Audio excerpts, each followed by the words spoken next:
We are standing in front of a 1942 painting by Mexican painter Rufino Tamayo called Perro, aullando la luna, Dog Howling at the Moon.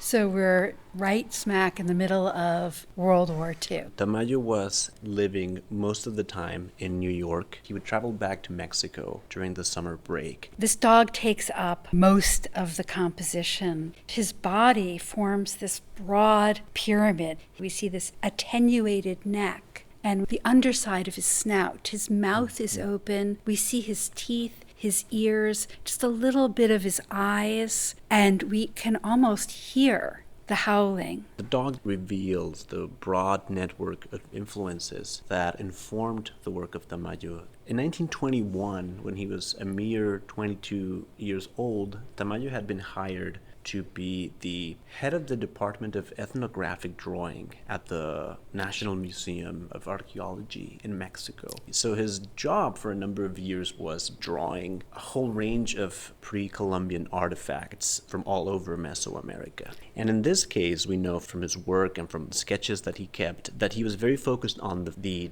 Tarascan and dog pottery figurines. He was copying them. But what's interesting is that these figures are prized by the graciousness of their curves. They are also usually depicting a dog sitting down and forward. We have something very different here.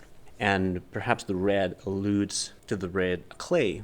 And dogs had very special significance in so many Mesoamerican cultures. The dog was, in Mesoamerican cosmology, this liminal figure. It was both quotidian but also very spiritual. So the Mesoamerican people regarded the dog as an entity that was able to traverse the world of the living and come back into the world of the dead. And I think that there's something of that here. We're talking about World War II, a moment of global upheaval, of violence, of death, of destruction. And life permeated on a daily basis by images of death. This is something that's very much in the mind of Tamayo as he is depicting this dog. And he depicts it howling. We can see the muscles in the neck tensing as the entire energy of this broad chest shoots upward into these barren teeth. He was obviously very influenced by pottery, the whole cosmological understanding of the dog, but he was also a very cosmopolitan artist who was very much invested in not allowing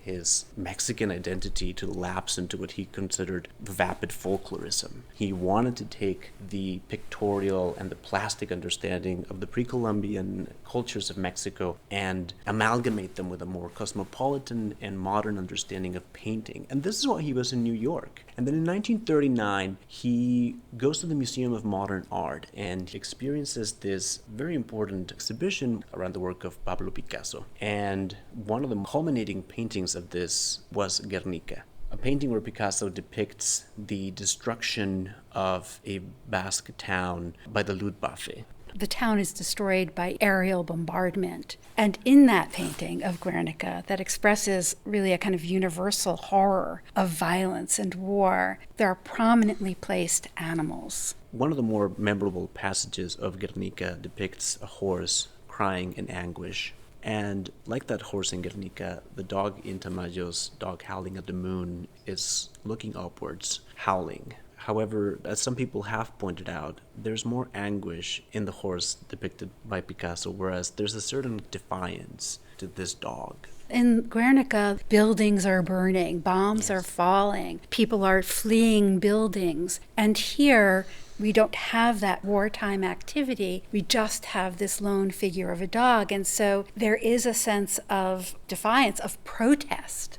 Tamayo depicts World War II here more allegorically. It is much more foreboding. We have this crescent moon that would signal the passing of time. You have this mountain in the background. We have this object to the right that very much reads like the frame of a door or the corner of a building. So we have an animal that is being depicted outside. And in front of the dog, these meatless bones, this sense of being bereft, of emptiness, of hunger. It seems to me that using the dog, Tamayo's able to express a depth of anguish that is primal, is animalistic. So these flat areas of color, this beautiful blue, the olive green of the doorway that seems to lead nowhere and is not connected to any building, the way that we look up at the dog, across at this moon. It's very simplified composition, and we feel the hand of the artist. The contours of the dog are not clear and linear. The paint between the blue and the red moves back and forth, so the edges are unstable. This dog is in this otherworldly, foreboding environment that leaves in the viewer a deep sense of dread, which is what Tamayo would have been experiencing around 1942.